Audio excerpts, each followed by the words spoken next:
So in yesterday's class, in the chapter Is Matter Around Us Pure, we discussed about the classification of matter. We say that matter can be classified into two types, pure or impure, pure substances or impure substances. Pure substances are those which are made up of only one type of particles. These particles can be atoms or molecules. If the substances, the pure substances are made up of only one type of particles, one type of atoms, then the substances are called as elements. Example, metals, non-metals and metalloids.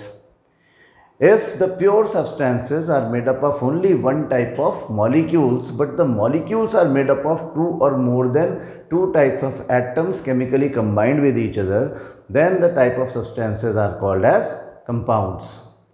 So elements and compounds are pure substances. Elements, we gave examples of metals, non-metals and metalloids, and compounds can be called as acids, bases or salts, or the substances having properties of acids or bases or salts. So we will discuss pure substances in the class 10th, where in chapter 2 you will be discussing the compounds, acids, bases and salts, and in chapter 3 we will be discussing about metals, non-metals and metalloids, right, about elements. So class 10th, the chapter Is Matter Around Us Pure is all about the substances which are made up of two or more than two types of substances without having any chemical combination. उनके बीच में कोई chemical bond है ही नहीं. These are called impure substances or mixtures. So in a nutshell, we can say that in class 9th we are going to discuss only about mixtures. We will discuss about the types of mixtures.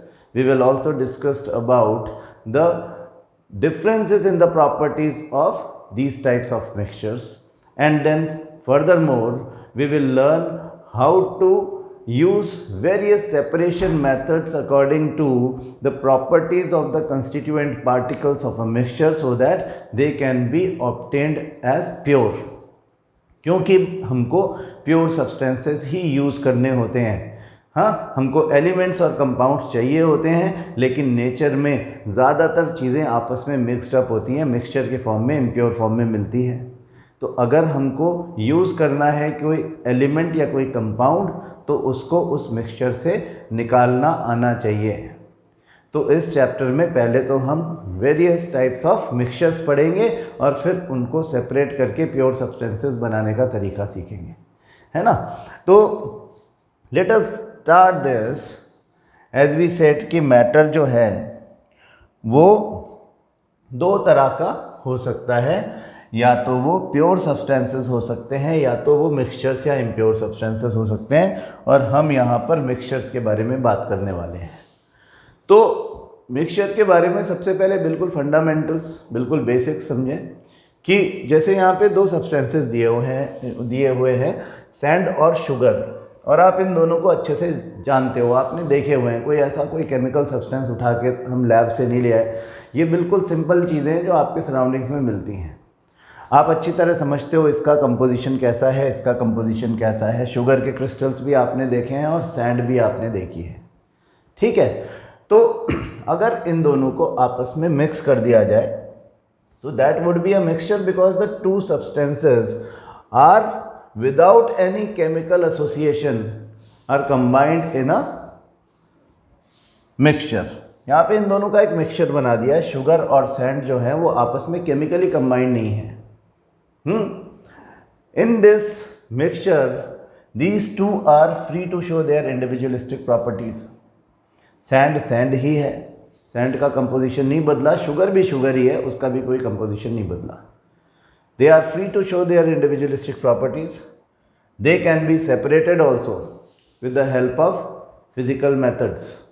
हाँ, for example हमको अगर sugar और sand को अलग करना है तो आप इस शुगर और सैंड को पानी में डाल दो, इस मिक्सचर को पानी में डाल दो. खूब सारे पानी में डाला, हमने इसका सॉल्यूशन बनाया, तो क्योंकि शुगर की प्रॉपर्टी है कि वो वाटर में डिज़ोल्व हो जाता है और सैंड वाटर में डिज़ोल्व नहीं होती, तो by using an appropriate solution solvent that is water, हमने शुगर और वाटर का सॉल्यूशन तो बना दिया, और जो सैंड है वो जब आप फिल्टर करोगे तो फिल्टर पेपर के ऊपर ही रह जाएगी। फिल्ट्रेशन की प्रोसेस हम जनरली यूज़ करते हैं in separating the large particles like the sand has. तो इस तरह का जो मिक्सचर है उसमें एक ख़ास बात यह है कि एक तो इनको अलग किया जा सकता है इस तरह से, हाँ, फिल्ट्रेशन किया जा सकता है इनका। दूसरा, इनकी क्वांटिटी, दोनों की रिलेटिव क्वांटिटी का कोई यहाँ पर ख़ास रोल नहीं है। आप थोड़ा सा शुगर ऐड कर दोगे या थोड़ा सैंड और ऐड कर दोगे या दोनों और ऐड कर दोगे तो भी उनकी कंपोजिशन सेम रहेगी, और हम कहते हैं कि भाई इनका जो कंस्टिट्यूशन है उसमें क्वांटिटीज़ का कोई रोल नहीं है। मतलब अगर आपने एक स्पून लेकर के शुगर, एक बहुत सारा सैंड है उसमें डाल दिया तो भी हम उसको सैंड और शुगर का मिक्सचर बोलेंगे। अगर आपने दोनों को बराबर बराबर क्वांटिटी में लेकर के डाल दिया तो भी हम उसको शुगर और सैंड का मिक्सचर बोलेंगे। इसका मतलब कंस्टिट्यूएंट पार्टिकल्स जो हैं जिनसे मिलकर के वो मिक्सचर बना है उनकी रिलेटिव क्वांटिटीज़ का कोई रोल नहीं है इन डेफिनेशन ऑफ दिस मिक्सचर। तो ये किसी भी क्वांटिटी में आपस में मिक्स हो सकते हैं। They are free to show their individualistic properties. अगर आप इसमें इनके सॉल्यूशंस की बात करें, जैसे देखें कि सॉल्ट की प्रॉपर्टी है कि वो वाटर में डिज़ोल्व हो जाता है, सैंड की प्रॉपर्टी है कि वो वाटर में डिज़ोल्व नहीं होता यानी इनसॉल्युबल होता है। और ऐसी कंडीशन में अगर हम ये दोनों अब मिक्सचर्स हो गए हैं अलग अलग, हाँ, एक सॉल्ट और वाटर का मिक्सचर हो गया है जिसको हम सॉल्ट सॉल्यूशन बोल रहे हैं, दूसरा शुगर का वाटर में सस्पेंशन है क्योंकि शुगर वाटर के साथ में सॉल्यूशन नहीं बनाता। तो शुगर और वाटर एक दूसरा मिक्सचर हो गया, सॉल्ट और वाटर अब दूसरा मिक्सचर हो गया। पहले हम सॉल्ट और शुगर के मिक्सचर की बात कर रहे थे, लेकिन अब ये अलग बात हो गई। अब इनकी प्रॉपर्टीज़ अगर हम देखें, दोनों को अगर कंपेयर करें, हमने सॉल्ट को वाटर में डिज़ोल्व कर दिया है और सैंड का वाटर के साथ में मडी वाटर बन गया है।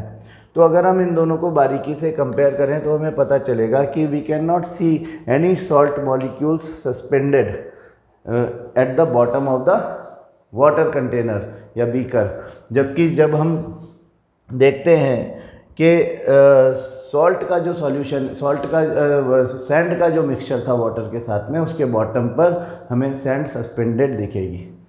तो there are actually two types of mixtures, homogeneous and heterogeneous. ये बात हमने कल भी करी थी कि homogeneous mixtures have uniform composition.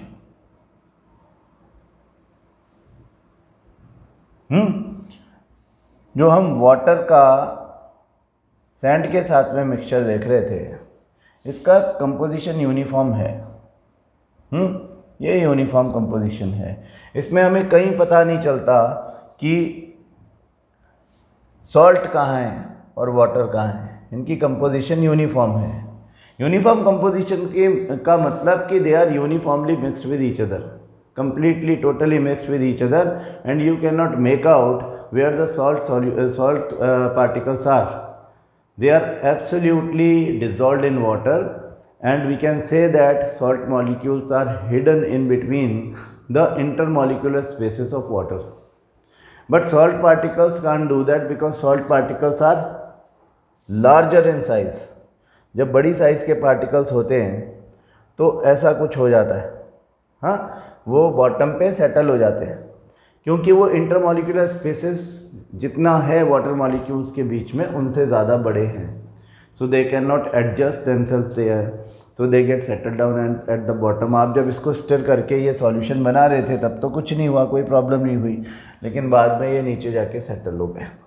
तो जो होमोजीनस मिक्सचर्स होते हैं they are uniformly mix together. Homogeneous mixture में चाहे solid versus solid versus liquid का सॉल्यूशन हो, चाहे गैस एंड लिक्विड का सॉल्यूशन हो, चाहे लिक्विड एंड लिक्विड का सॉल्यूशन हो, चाहे सॉलिड एंड सॉलिड का सॉल्यूशन हो, चाहे गैस एंड गैस का सॉल्यूशन हो, you cannot make out where the particles of solvent or solute are. They are absolutely mixed together uniformly. So uniform composition होना homogeneous mixtures की सबसे important बात है. तो the particles are there can be various homogeneous mixtures and we call them solutions. हम इनको solutions या true solutions बोलते हैं. ट्रू सॉल्यूशन और सॉल्यूशन एक ही बात है. आप कहीं पे ट्रू सॉल्यूशन लिखा हुआ देखें, कहीं पे सॉल्यूशन लिखा हुआ देखें, तो दोनों के बीच में एक्चुअली कोई फ़र्क नहीं है, दोनों एक जैसे ही है ना. तो ट्रू सॉल्यूशंस बहुत तरह तरह के आपको देखने को मिले होंगे, आपने देखे ही होंगे, है ना. ये सब सॉल्यूशंस जो हैं ये होमोजीनियसली मिक्स टुगेदर हैं. चाहे आप नींबू पानी बना लें, लेमनेड जिसको आप बोलते हो, लेमनेड में 2 से ज़्यादा चीज़ें भी आपस में मिल सकती हैं. जैसे कि आपने water plus lemon juice plus sugar plus salt सबको आपस में मिक्स कर दिया है, और उसके बाद भी they are properly making a homogeneous mixture. आप कहीं पे भी ढूंढ नहीं सकते कि सॉल्ट कहाँ है, शुगर कहाँ है, और where are the drops of lemon. आपको पता ही नहीं है लेमन जूस कहाँ पे चला गया. सब आपको एक जैसा ही दिखता है. हम कहते हैं कि ये इस तरह का होमोजीनस मिक्सचर है जिसमें कंपोजिशन इज एब्सोल्युटली यूनिफॉर्म. ऐसा क्यों है ये हम थोड़ी देर बाद बात करेंगे, ठीक है. तो अगर आप वेरियस टाइप्स ऑफ सॉल्यूशंस या ट्रू सॉल्यूशंस को देखें तो हमको यहाँ पे कुछ एग्जांपल्स दिखाई दे रहे हैं.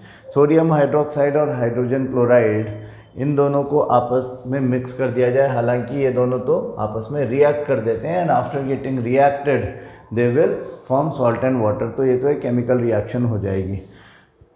वाटर और पोटेशियम हाइड्रोक्साइड, ये बात बिल्कुल ठीक है. सोडियम क्लोराइड और वाटर, यानी हमारा जो सॉल्ट था वो वाटर के साथ में, वाटर और ethanol liquid and liquid, hydrogen chloride या hydrochloric acid plus H2O, this is also there ना. इसको आप हटा दो, HCl और NaOH को हटा देते हैं अपन, और HCl और NaOH की जगह अपन लिख लेते हैं विनेगर. विनेगर जानते हो क्या आप? ऐसे तो पता ही होगा विनेगर क्या. Vinegar is also a diluted acid. एक एसिड होता है एसिटिक एसिड CH3COOH, हम उसको इथेनोइक एसिड भी बोलते हैं. 10th क्लास में डिटेल में पढ़ेंगे उसके बारे में कार्बन चैप्टर में. लेकिन जो वो एसिटिक एसिड होता है उसमें जब खूब सारा पानी मिला दिया जाता है, मतलब 5% solution of ethanoic acid is known as vinegar, जो कि एडिबल है ना. सिरका भी बोलते हैं उसको, विनेगर भी बोलते हैं. वो बेसिकली क्या करता है, उसको आप अपने खाने में कहीं ना कहीं यूज़ करते हो टेस्ट इन्हांसर की तरह से. अदरवाइज़ वो आपका प्रिजर्वेटिव भी है. जो पिकल्स होते हैं उनके ऊपर भर दिया जाता है जिससे कि ऑक्सीजन के कांटेक्ट में नहीं आए, रेंसिडिटी से बचाने के लिए. तो ये जो सब एग्जांपल्स जो हैं ये सॉल्यूशंस के या होमोजीनस मिक्सचर्स के एग्जांपल्स हैं. इनमें एक कंपोनेंट होता है सॉल्वेंट और एक कंपोनेंट होता है सॉल्यूट. जो ज़्यादा क्वांटिटी में हो, जैसे कि ये एक सॉल्यूशन है ना. तो सॉल्यूशन में हमें 2 तरह के कंपोनेंट दिख रहे हैं, और हमें दिख रहा है क्लियरली कि ये वाले कम हैं, ये वाले कम हैं. जो कम है वो सॉल्यूट, जो ज़्यादा है वो सॉल्वेंट. और कोई फर्क नहीं है. सॉल्वेंट इनटू सॉल्यूट का एक कॉम्बिनेशन है where the solute particles are uniformly mixed with the solvent particles. So solution is equal to solvent plus solute. And all the solutions are homogeneous mixtures. यानी जो होमोजीनस मिक्सचर हैं वो solution ही है. Solution के अलावा और कोई होमोजीनस नहीं होता, सब हीट्रोजीनस होते हैं. तो मिक्सचर के दो टाइप्स की बात कर रहे हैं, होमोजीनस वर्सेस हीटेरोजीनस मिक्सचर। उसमें होमोजीनस मिक्सचर जो है वो सारे के सारे सॉल्यूशन है, उनका कोई फर्दर क्लासिफिकेशन नहीं है। उनका क्लासिफिकेशन यही हो सकता है कि जो सॉल्यूशन है वो किसका किसका है। जैसे यहाँ पे हमें दिख रहा है, समझो हमने दिख क्या रहा है, मतलब मैं ऐसे हम बोल देते हैं इसको कि ये सॉल्ट है, ये वाटर है। तो क्योंकि सॉल्ट एंड वाटर आपस में यूनिफॉर्मली मिक्स हो जाते हैं, हम कहते हैं ये सॉलिड है, ये लिक्विड है। तो ये सॉलिड और लिक्विड का सॉल्यूशन बन गया। हम जनरली सॉलिड और लिक्विड के सॉल्यूशन ही देखते हैं, लेकिन ज़रूरी नहीं है कि लिक्विड और सॉलिड एंड लिक्विड का ही सॉल्यूशन बने। सॉलिड और सॉलिड का सॉल्यूशन भी हो सकता है, जैसा कि हमने पहले बात की थी अलॉय, जिसमें मेटल और मेटल आपस में मिक्स हो जाते हैं। दोनों को बहुत ज़्यादा गर्म करके उनके मेल्टिंग पॉइंट तक उनको पिघला करके आपस में मिक्स करके उनका यूनिफॉर्म कंपोजिशन बना करके उनको जब ठंडा करते हैं तो वो हार्ड हो जाते हैं, वही अलॉयज़ हैं। जैसे कि आपका ब्रास हो गया, ब्रोंज हो गया, स्टेनलेस स्टील हो गया, सोल्डर हो गया, टीथ अमलगम हो गया, ये सब जो हैं ये होमोजीनस मिक्सचर्स हैं। ये सॉल्यूशन है, आप इनको सॉलिड और सॉल्यूट के सॉल्यूशन बोल सकते हो। ऐसी बात हमने की थी कि गैस और गैस का भी सॉल्यूशन हो सकता है। Air is a solution of gas in gas provided there is no impurity mix with them. अगर उनका सिर्फ गैसेस का मिक्सचर है जिसमें नाइट्रोजन सबसे ज़्यादा है, ऑक्सीजन उसके बाद है, आर्गन उसके बाद है, और फिर कार्बन डाइऑक्साइड, हाइड्रोजन जैसी तमाम गैसेस उसमें मिली हुई हैं जो कि लेस देन 1% हैं, उन सबको आपस में मिला करके ये जो मिक्सचर एयर मिक्सचर है that is also an example of solution.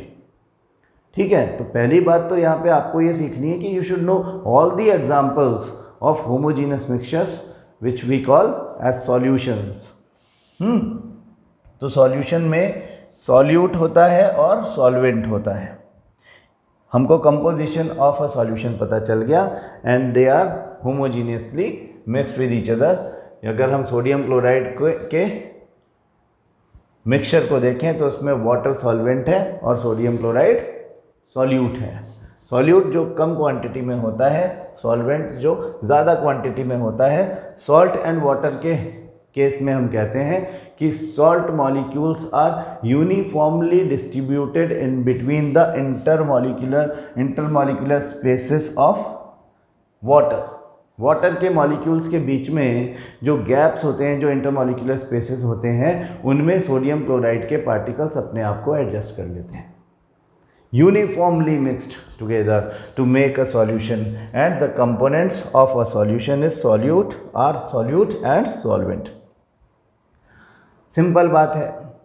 तो होमोजीनस का मतलब हमको समझ में ये आ जाना चाहिए कि अब कुछ भी हो, liquid to liquid, liquid in liquid भी हो, सॉलिड इन लिक्विड भी हो, गैस इन लिक्विड भी हो सकता है।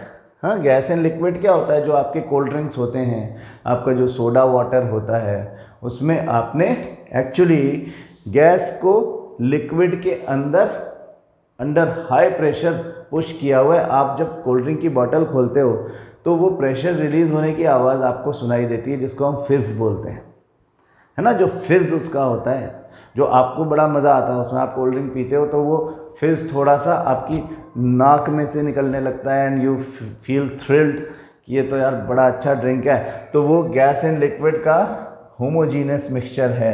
सॉलिड एंड लिक्विड का हम अभी सॉल्ट एंड वाटर का सॉल्यूशन देख ही रहे थे। लिक्विड इन लिक्विड अल्कोहल और वाटर या एसीटोन और वाटर का कॉम्बिनेशन अपन देख सकते हैं। ये सब इनके एग्जाम्पल्स हैं। विनेगर हम अभी बात कर ही रहे थे। विनेगर में एक एसिड है जिसको हम CH3COOH या एसिटिक एसिड या इथेनोइक एसिड बोलते हैं, और वो वाटर की लार्ज क्वांटिटी में 5% केवल अगर डला हुआ हो तो the solution is known as vinegar, जो कि बड़ा यूज़फुल है, प्रिजर्वेटिव भी है, एडिबल एसिड भी है। और ये यहाँ पर सॉल्यूट जो है वो इथेनोइक एसिड है या एसिटिक एसिड है। सॉल्ट सॉल्यूशन आपका सॉलिड एंड लिक्विड का सॉल्यूशन है। ऐसे गैस एंड लिक्विड जैसा हम बोल रहे थे, सोडा वाटर हमारा या कोल्ड ड्रिंक्स हमारे, उसमें कार्बोनिक एसिड बेसिकली फॉर्म हो जाता है H2O और CO2 के कॉम्बिनेशन में। तो सॉल्यूशंस के बारे में हमको ये तो पता चल गया कि उनके एग्जाम्पल्स क्या हैं और वो कैसे कैसे दिखते हैं, लेकिन आप एक बात बिफोर गोइंग इनटू हीट्रोजीनस थिंग, आप एक चीज़ और समझ लें कि जितने भी सॉल्यूशंस होंगे उन सॉल्यूशंस में जो पार्टिकल साइज़ होता है, कोई से भी ले लो आप, है ना, हमने कई सारे एग्जांपल्स, 3 एग्जांपल ले लिए। एक बात जो याद रखने की है, जो यहीं पे सीख लेने की है, कि जो सॉल्यूट पार्टिकल्स होते हैं,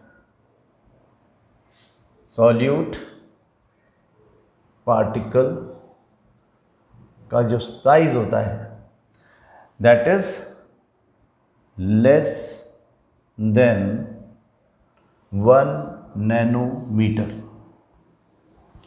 हाँ, what is nanometre? Nano is equal to 10⁻⁹। हाँ, नैनो एक नंबर है, 10⁻⁹, जो बहुत ही छोटा नंबर है। 10⁻⁹ का मतलब है 1/10⁹, और 1/10⁹ मतलब 1 डिवाइडेड बाय इतना बड़ा नंबर, एक के आगे 9 जीरो लगा दो। हाँ, this is 1 nanometre. 1 divided by, अगर 1 को इतने सारे पार्ट्स में, 1 वैसे भी छोटा ही है, कोई बहुत बड़ा नंबर नहीं है, और उसके इतने सारे टुकड़े कर देंगे तो कितना छोटा हो जाएगा। तो nano is a very small number. ये बहुत स्मॉल नंबर है। और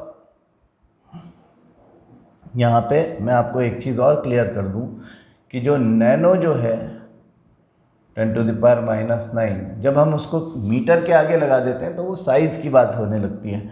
तो पार्टिकल साइज़ हमने कहा था कि सॉल्यूट पार्टिकल, सॉल्यूट समझ गए कि नहीं आप?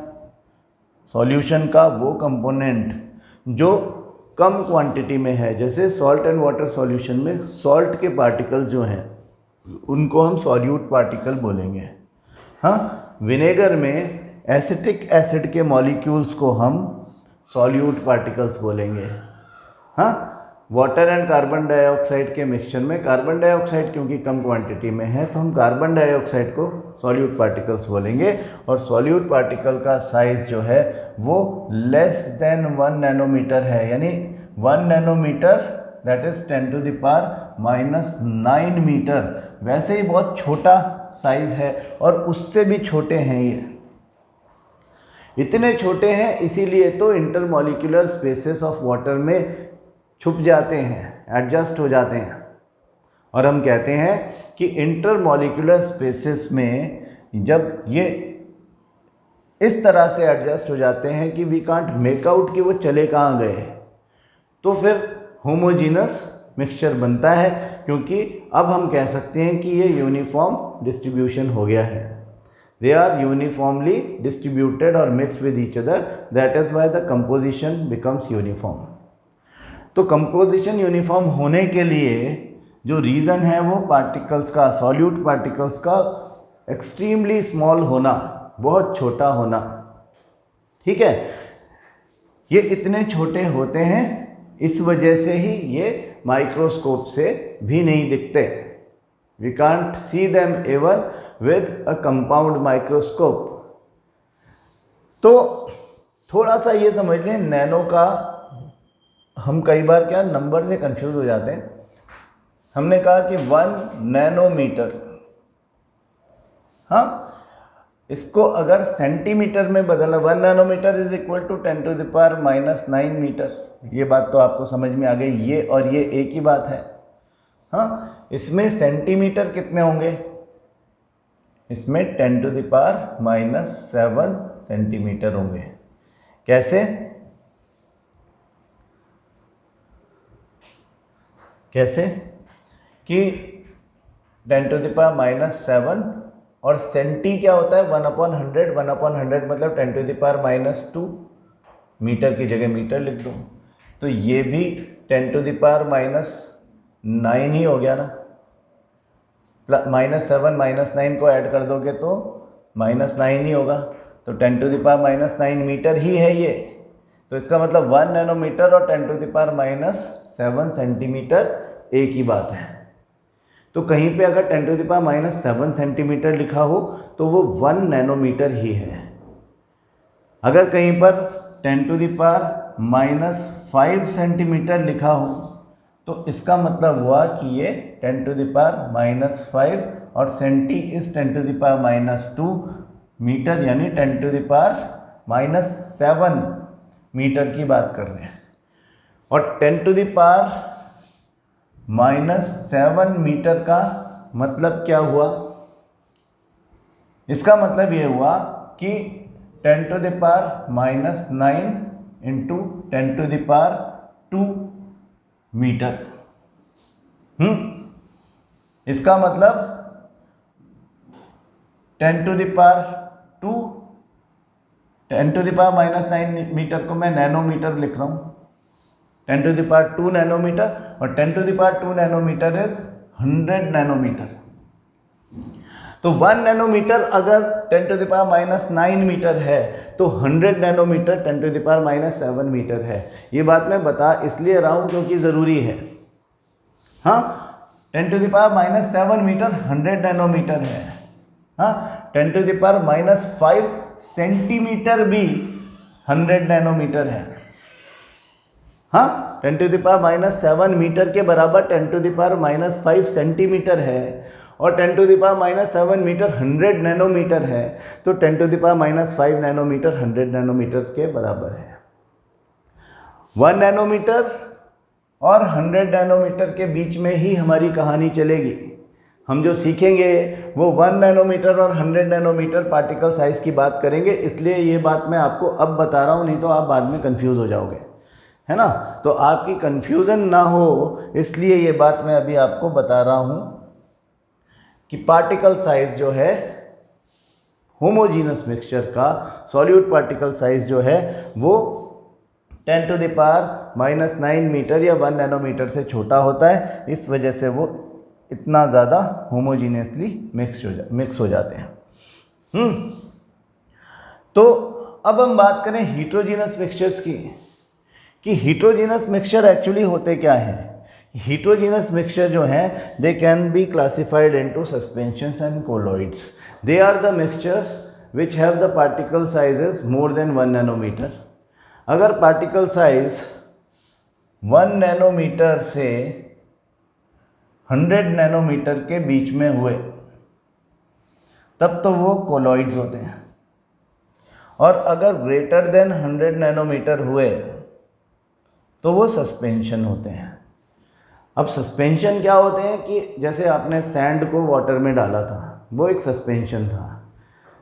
सस्पेंशन का मतलब क्या हुआ, वर्ड मीनिंग क्या हुआ कि the particles, the solute particle, अभी क्या होता है उनको हम सॉल्यूट या सॉल्वेंट नहीं बोलते, क्योंकि सॉल्यूट और सॉल्वेंट जो होते हैं वो तो यूनिफॉर्मली मिक्सड हो जाते हैं एक दूसरे के साथ में। सॉल्यूट पार्टिकल बहुत छोटा होना ज़रूरी है, लेस देन 1 नैनोमीटर। तो वो क्योंकि सॉल्यूशन आपस में बना ही नहीं रहे, इनके कंस्टिट्यूएंट पार्टिकल्स क्योंकि सॉल्यूशन बना ही नहीं रहे, तो हम उनको सॉल्यूट और सॉल्वेंट कहना ठीक नहीं होगा। तो हम उनको सॉल्यूट जो होता है, सॉल्यूट जो कम क्वांटिटी में होता है, जैसे सॉल्यूशन में सॉल्यूट होता है, वैसे किसी हीट्रोजीनस मिक्सचर में, सस्पेंशन या कोलॉइड में, हम उसको बोलते हैं डिस्पर्स्ड फेज। और जो सॉल्वेंट होता है, जो ज़्यादा क्वांटिटी में होता है, उसको हम बोलते हैं डिस्पर्शन मीडियम। मतलब जैसे आपने वाटर में थोड़ी सी सैंड डाल दी, तो सैंड को आप बोलोगे डिस्पर्स्ड फेज, सॉल्यूट नहीं बोलोगे। सॉल्यूट बोलते हैं सॉल्यूशन में, यहाँ नो सॉल्यूट। हाँ, और वाटर को अब आप सॉल्वेंट नहीं बोलोगे, सॉल्यूशन में तो वाटर सॉल्वेंट था, सॉल्ट के पार्टिकल सॉल्यूट थे। अब यहाँ पे वाटर सॉल्यूट नहीं है, वो डिस्पर्शन मीडियम है। हाँ, तो यहाँ पर यूनिफॉर्मली मिक्स नहीं होते, एक दूसरे में फैल जाते हैं, एक दूसरे में डिस्पर्स हो जाते हैं। तो सैंड जो है वो डिस्पर्स हो गई वाटर में, अब वाटर डिस्पर्शन मीडियम कहलाएगा और डिस्पर्स फेज कहलाएगा सॉइल या सैंड। तो डिस्पर्स्ड फेज और डिस्पर्शन मीडियम मिलकर के सस्पेंशन भी बनाते हैं और कोलॉइड भी बनाते हैं। दोनों के बीच में जो फ़र्क है, बेसिक डिफरेंस है, वो तो पार्टिकल साइज़ का ही है। कि बहुत बड़े पार्टिकल्स, इतने बड़े particles which are visible with naked eyes, वो सस्पेंशन के होते हैं। और क्योंकि वो इतने बड़े होते हैं तो उनका मास भी ज़्यादा होता है। अगर मास ज़्यादा होगा तो वो हैवी ज़्यादा होंगे, हैवी ज़्यादा होंगे तो after leaving them undisturbed for more than half an our they all will get settle down at the bottom of the container. जिस बीकर में, जिस कंटेनर में आपने उनको मिक्स किया है, सैंड और वाटर के मिक्सचर को आप छोड़ दो थोड़े टाइम के लिए, तो the sand particles will get settle down at the bottom. शुरू में हमने यही देखा था, है ना। तो वो सस्पेंशन जिनके पार्टिकल साइज 100 नैनोमीटर से ज़्यादा बड़े हैं, इसलिए हैवी ज़्यादा है और नीचे जल्दी सेटल हो जाते हैं। तो सस्पेंशन का मतलब ही यही है कि the dispersed phase particles get suspended at the bottom of the container. हाँ, इन प्रॉपर्टीज़ को हम कई जगह पे आगे यूज़ भी करेंगे। कोलॉइड्स आर दोज जो दिखते तो होमोजीनस हैं लेकिन होते हीट्रोजीनस हैं, क्योंकि उनके जो डिस्पर्स्ड फेज पार्टिकल्स हैं उनका साइज 1 नैनोमीटर से 100 नैनोमीटर के बीच में है। 100 नैनोमीटर से बड़ा भी नहीं है कि उनको सस्पेंशन कहा जा सके। 100 नैनोमीटर से बड़ा साइज का पार्टिकल होता तो वो सेटल हो जाता बॉटम पे, लेकिन इसमें नहीं होता। तो पार्टिकल साइज जो होते हैं वो जैसे सॉल्यूशंस होते हैं उसी तरह से कहीं ना कहीं सेटल हो जाते हैं इन बिटवीन द डिस्पर्शन मीडियम, और वो कई बार सॉल्यूशन जैसे ही दिखते हैं। जैसे एग्जांपल ले लें milk. Milk is a colloid. आपको मिल्क में और लेमनेड में कोई फ़र्क, एक आम आदमी को जो साइंस का स्टूडेंट नहीं है उसको लेमनेड में और मिल्क में कोई ख़ास फ़र्क नहीं दिखता। उसे दिखता है कि एक जैसी चीज़ें हैं, कुछ मिक्सचर होंगे। हाँ, या कोलॉइड के और एग्जांपल्स अगर आप देखें, जैसे कि आपका एग एल्ब्यूमिन है, एग का एल्ब्यूमिन निकाल करके और उसको वाटर में मिक्स करके और एक हेज़ी, एक ट्रांसल्यूसेंट मिक्सचर बना दिया गया है, या स्टार्च को पानी में गर्म करके और मिला दिया गया है, तो थोड़ा सा ट्रांसल्यूसेंट सा सॉल्यूशन बन जाता है। और इस ट्रांसल्यूसेंट सॉल्यूशन को हम कोलॉइड बोल रहे हैं। क्यों? क्योंकि पार्टिकल साइज जो है वो in between 1 nanometre and 100 nanometre है। With the help of microscope आप उसको देख सकते हो। हाँ, with the help of microscope, क्योंकि बिना माइक्रोस्कोप तो वो भी नहीं दिखेंगे। नेकेड आइज से तो केवल सस्पेंशन के पार्टिकल्स दिखते हैं जो 100 नैनोमीटर से ज़्यादा बड़े हैं। इनको भी आप नेकेड आइज से नहीं देख सकते, लेकिन कंपाउंड माइक्रोस्कोप से देख लेते हो। सॉल्यूशन के जो सॉल्वेंट पार्टिकल्स हैं वो तो कंपाउंड माइक्रोस्कोप से भी नहीं दिखते हैं। हाँ, उनको देखने के लिए may be you may use some electron microscope, जो अल्ट्रा माइक्रोस्कोप्स होते हैं उनका यूज़ हो सकता है। तो ये जो डिस्पर्स्ड फेज और डिस्पर्शन मीडियम से मिलकर के सस्पेंशन और कोलॉइड्स बनते हैं, इनके बारे में थोड़ी सी जानकारी और ले लेते हैं कि जो सस्पेंशंस हैं उनके पार्टिकल्स बड़े हैं, बड़े पार्टिकल्स हैं तो हैवी हैं। हैवी पार्टिकल्स, ये देखो क्या लिखा हुआ है, 10 टू द पावर 5 सेंटीमीटर, और लार्जर मैंने क्या बोला था आपको, 10 to the power 5 10 to the power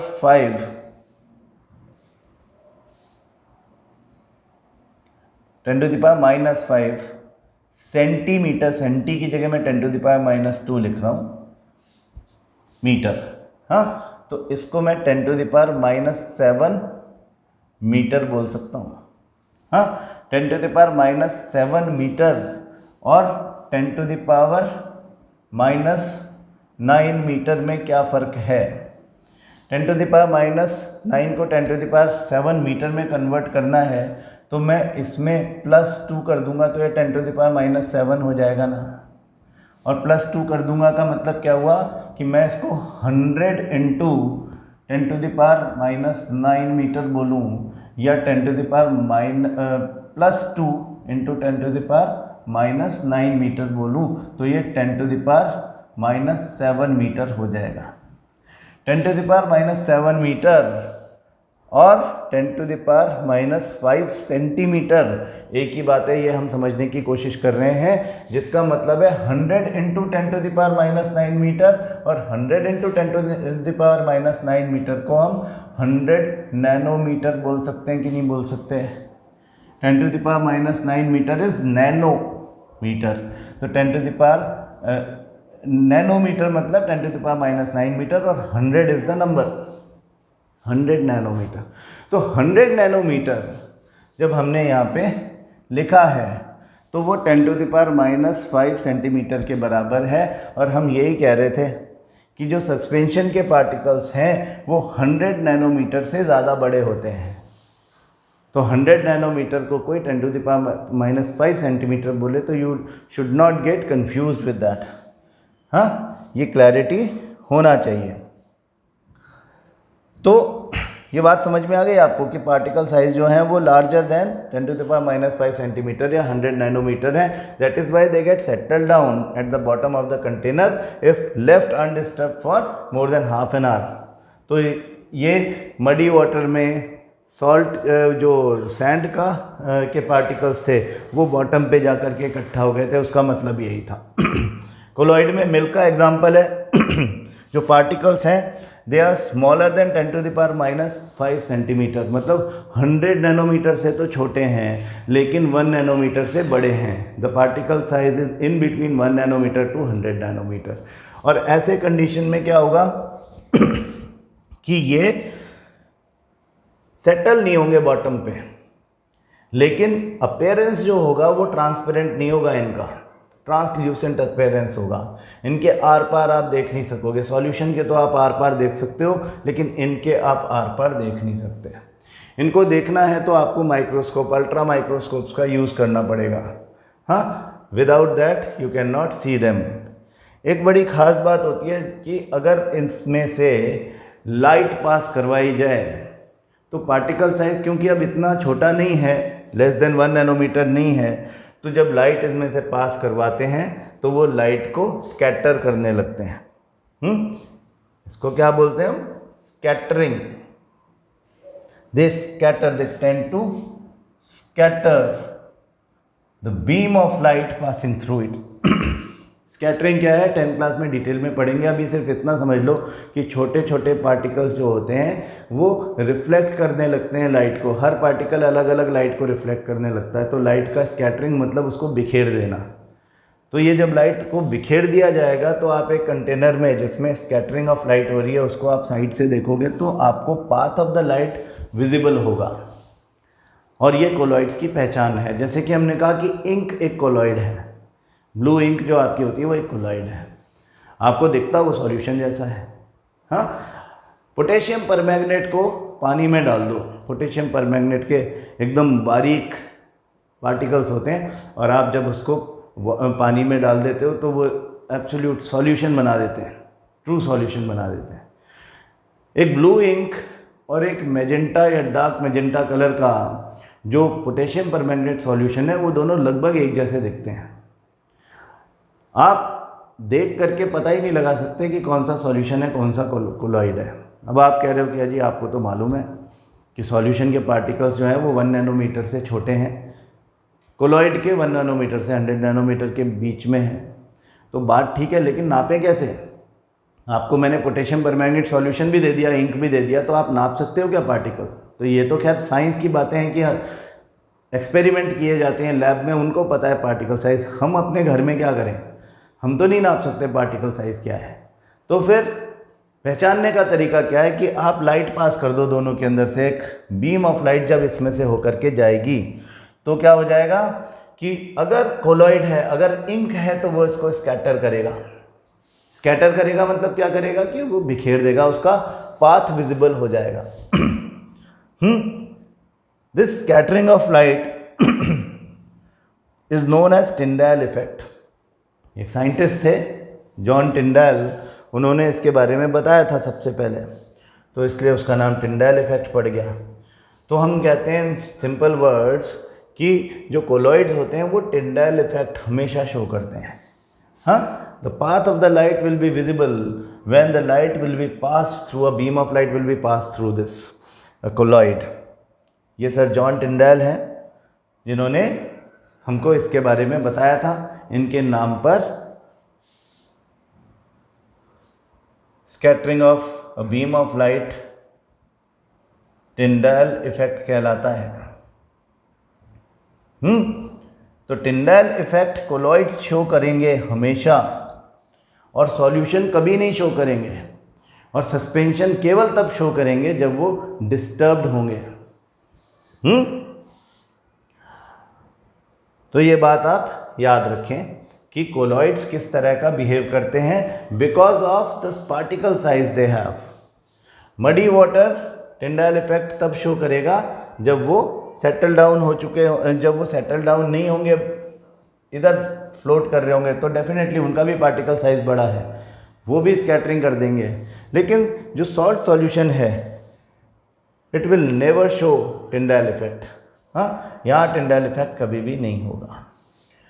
तो हमें क्या क्या पता चल गया कि एक नॉन यूनिफॉर्म कंपोजिशन किसी सस्पेंशन, खास करके दो या दो से ज़्यादा सब्सटेंसेस जब आपस में मिक्स हो जाएं इस तरह से कि उनके बीच में कोई केमिकल कॉम्बिनेशन ना हो, तो हम उनको मिक्सचर्स बोलते हैं। Mixtures can be homogeneous as well as heterogeneous mixtures.